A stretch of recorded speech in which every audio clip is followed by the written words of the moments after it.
Good morning. Your time now. It is 8:53, and it's our final check of the 8-day forecast. Before we go, it's going to be hazy, hot, and humid out there today. Take plenty of water breaks if you're going to be outside for an extended period of time. It's going to be our first day in the 90s so far this year. The last time we reached into those 90s was last August. So we'll go with a high of 92, and that humidity will also make it feel even hotter. So factor that in. As we look ahead towards tomorrow, still going to be hot and humid. High temperatures likely upper 80s to right around 90. We'll see some isolated thunderstorms bubbling up into the afternoon hours, so stay weather aware for those. Middle 80s on Saturday, likely still tracking thunderstorms around for the first half of this holiday weekend. Father's Day on Sunday, scattered showers likely. High temperatures a little bit cooler than Saturday, or at least closer to normal for this time of the year. For Sunday, we're talking upper 70s to start off at next work week, with still scattered thunderstorms around Monday and back in the 80s as early as Tuesday. All right, Jackie, thank you. Check it out. There's a modern looking building in a Kentucky neighborhood. At first glance, it looks normal until you see the sign outside. Yeah, it's actually the home of the Paranormal Road Trippers Nightmare Gallery. Marvin Bartel from our sister station in Lexington takes a look inside.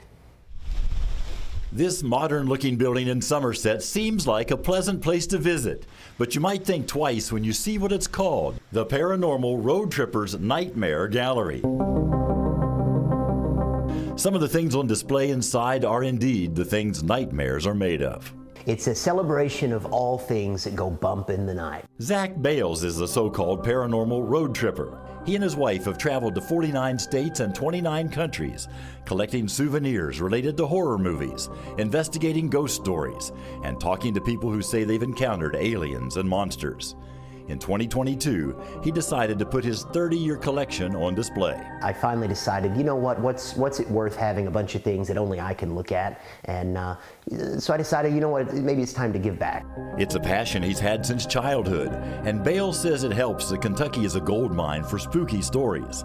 We've had reported alien abductions, legendary monsters, stories of little green men, and maybe the very first sighting of Bigfoot. Matter of fact, the man who saw this creature, everybody's heard of this guy. His name was Daniel Boone. Most things in the gallery that seem horrific are harmless, but a few have a haunted history, such as these dolls given to him by a local woman. Her children had been complaining about these dolls. After the children started showing up with scratch marks on their arms, she put those dolls into a garbage bag and tied it off and brought it straight over here. Even in the light of day, the gallery has a dark feel.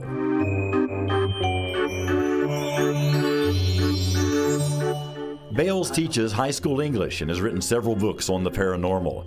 He tells his students that it's important to keep folklore alive, whether you believe it or not.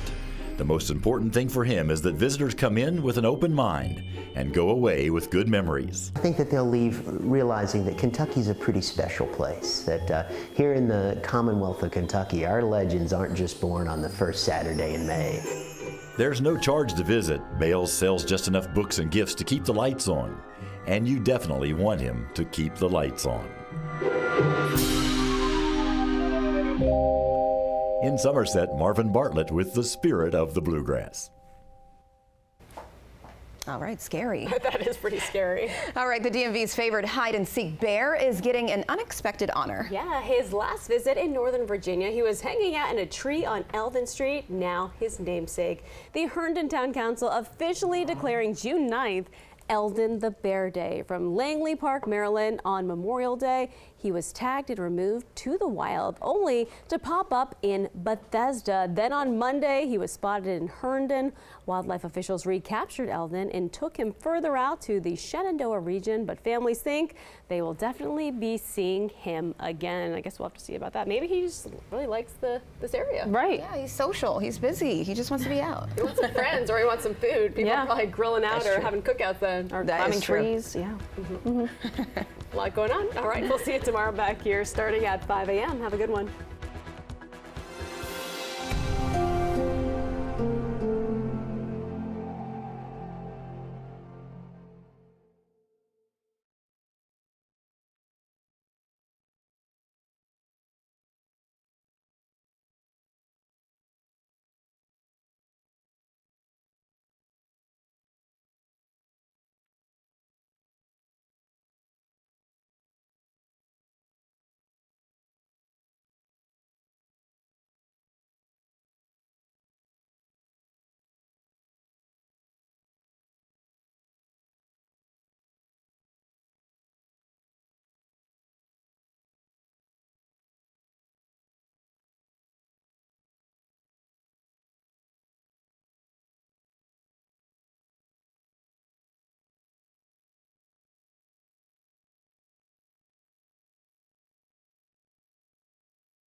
You're watching the station covering all of the DMV. This is DC News Now. All right, thank you for joining us on DC News Now. I'm Shanika Grimshaw. We're going to get to your top stories in just a bit, but first we want to check in with meteorologist Jackie Layer. Now, Jackie, talking about today, we're going to need a lot of water and a lot of shade, cool clothing. Exactly. You want to stay cool, stay hydrated. We're anticipating our first 90-degree day of the year. The last time we had 90s, we go back to late last August. So it's been quite some time. We're not quite used to it. We also have that air quality alert with that heat and humidity building in. So that code orange air quality alert includes DC, and that's going to mean that's going to be unhealthy for those sensitive groups, including the elderly, as well as anyone who has respiratory issues or heart issues. So if you are in that category, make sure you're limiting your time outside if you can. Planning out the rest of your day today. It's going to be heating up pretty quickly. By noon, we should be in the upper 80s, right to those lower 90s as we look ahead towards 4 p.m. It's going to be humid too, making it feel even hotter. And that sunset will be just a little bit after 8:30 and 8 p.m. We're still holding the upper 80s. Highs today across much of the area, reaching into those lower 90s. Tomorrow, still hot and humid. Highs upper 80s to right around 90, but we do have some thunderstorm chances. So I'll go over the details of those and the timing coming up in just a few minutes. All right, Jackie, thank you. Developing now this morning, a plane with more than 200 people on board crashes in a neighborhood in India. Officials say the Air India plane was heading to London and the crash happened shortly after takeoff. Air India says the people on that flight included Indians, British, Portuguese, and a Canadian. First responders are now on the scene to help with recovery. And the body pulled from a pond in Tysons, Virginia, has been identified as Kyle Coleman. The 19-year-old was reportedly missing. That was last week. And that was after a crash last week. Investigators say Kyle drove into a tree on Galleria Drive. Officers searched the car and the surrounding area with no evidence of foul play. Investigators also say surveillance video shows Kyle leaving the scene of the crash, confirming no one else was involved. Search and rescue teams eventually found his body Tuesday evening. And Kyle just finished his freshman year at Morehouse College. The school remembering Kyle yesterday. They released a statement that reads in part, quote, "May we honor Kyle's life by holding tightly to community, ambition, and peace." And we've been following the ongoing protests that are growing across the country. Many people taking to the streets in response to President Trump's deportation raids. In the district, protesters are organizing and pushing back against President Trump's use of military force. Demonstrations were also held in New York City, where police say they arrested 80 people. Demonstrations are growing with groups across the country organizing what they're calling No King's Day, with mass rallies planned for President Trump's 79th birthday on Saturday. And in Los Angeles, the curfew continues as a way to curb the protest against ICE. Around 400 demonstrators have been arrested since Saturday, most of them for not leaving the area when police said to do so. This all starting after ICE raids happened outside of a Home Depot, a clothing manufacturer, and multiple other locations in LA County. The National Guard is currently working with ICE agents despite recommendations from local officials. It is unclear how long they will stay deployed. And dozens of tanks and heavy military vehicles making their way into the district for this weekend's military parade. The Army says almost 80 tons of lethal power will be on display, including 28 Abrams Battles tanks. Now, local lawmakers expressed great concern over having such heavy equipment that could damage the roads in the district. But Army officials say they've added extra layers of protection. Track pads are about 2.5 inches thick, and they keep the metal off the road. So this is going to really help to prevent that. The parade celebrates the 250th anniversary of the Army and coincides with President Trump's 79th birthday. 6,700 soldiers will march in the parade, and many say they're excited to share their history and hard work. And preparations for the military parade already causing commuting headaches. Barricades now along Constitution Avenue, just south of the White House. Our Ben Dennis has a look at how your Saturday commute could be affected. As horns are honking, patience is running thin.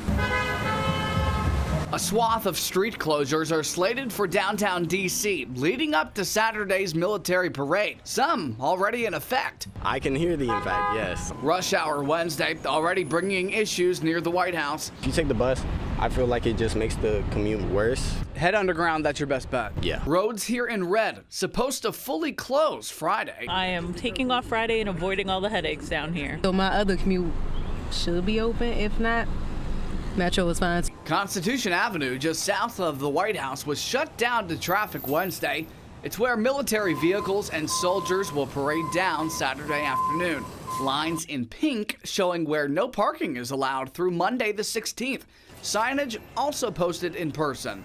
We're preparing for an enormous turnout. Hundreds of thousands of attendees. Earlier this week, the Secret Service describing the work being done.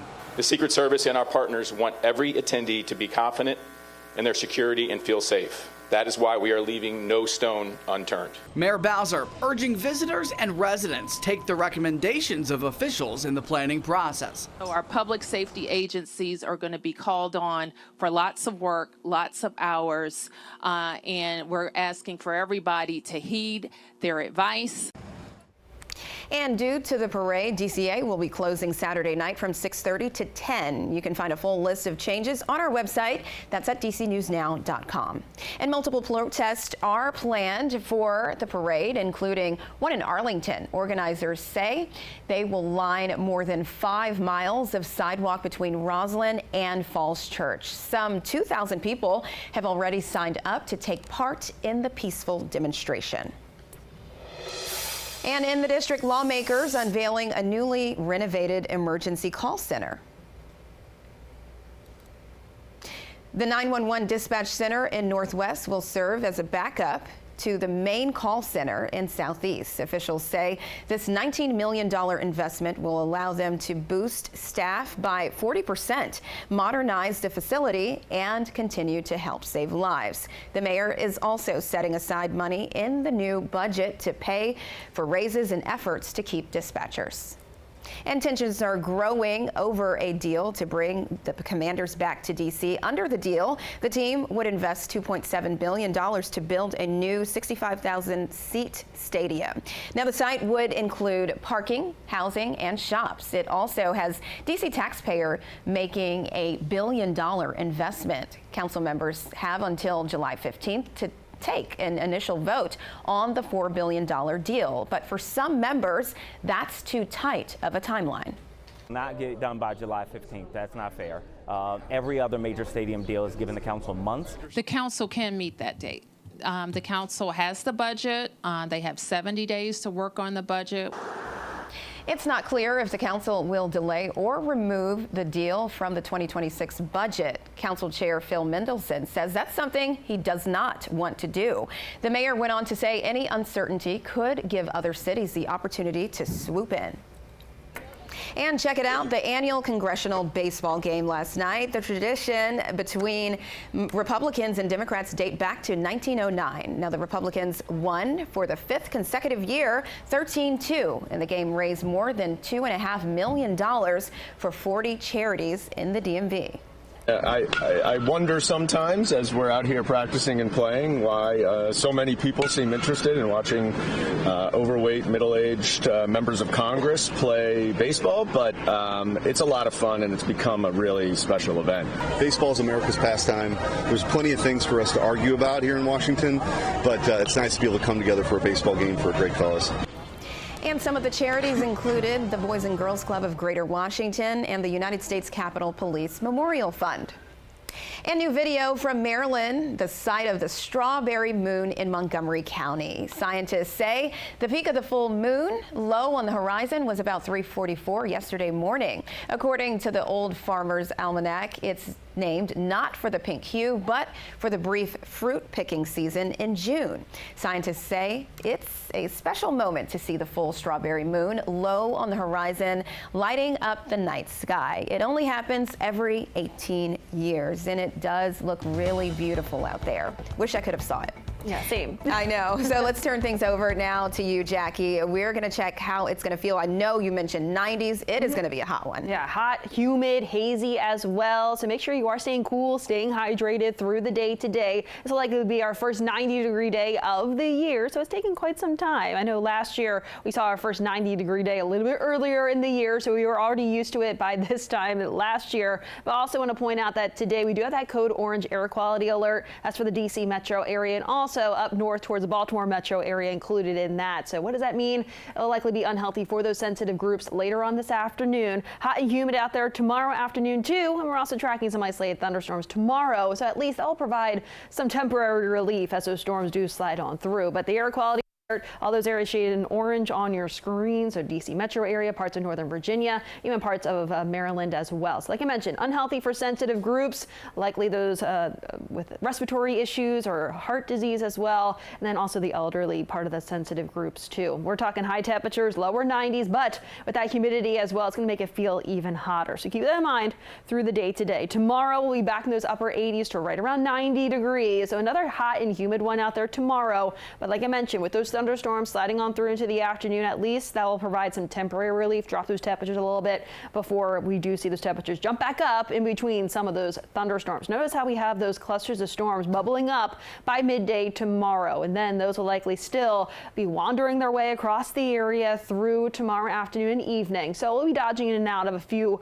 of those storms overall through tomorrow. Just be on the lookout for that thunderstorm activity. Stay weather aware tomorrow afternoon for that threat of those storms. As we look ahead towards Saturday and Sunday. Saturday for the start of the holiday weekend, we still have that low pressure system back out towards our west and this frontal boundary close by. So we're looking at those scattered showers and storms, especially Saturday afternoon and evening. Sunday morning, starting off with a few showers, and eventually we'll see more of that shower and thunderstorm activity though as we look ahead towards later in the day Sunday. So it looks like we do see a brief break in the action by right around midday before more of those storms have to slide their way through later in the day on Sunday for your Father's Day plan. So overall this weekend, we're going to be tracking the storm and shower activity, so let's make sure that you do have the umbrella on hand for any of those plans you may have this weekend. Here's going to be the rest of that 7-day outlook. So we go from high temperatures today and tomorrow, right around 90 degrees, so back to those middle 80s by Saturday, lower 80s Sunday, upper 70s to start off that next work week with scattered storms still sticking around,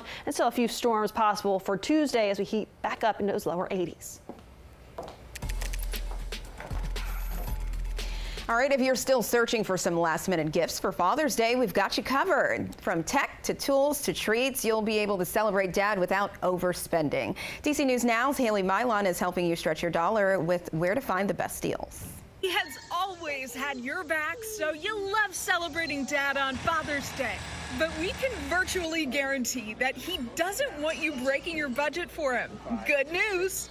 This week, all across the DMV, you can shop National Outlet Shopping Day, which is actually 4 days, June 12th through June 15th. That means sales on sales. Bethany Webb of Potomac Mills shared all the details. A lot of our retailers are offering 65% off. And we're talking stuff Dad will love. We have over 40 retailers here that offer sneakers, Nike, Foot Locker, Under Armour, more for date night or workplace. We have Brooks Brothers, Bloomingdale's, the outlet store.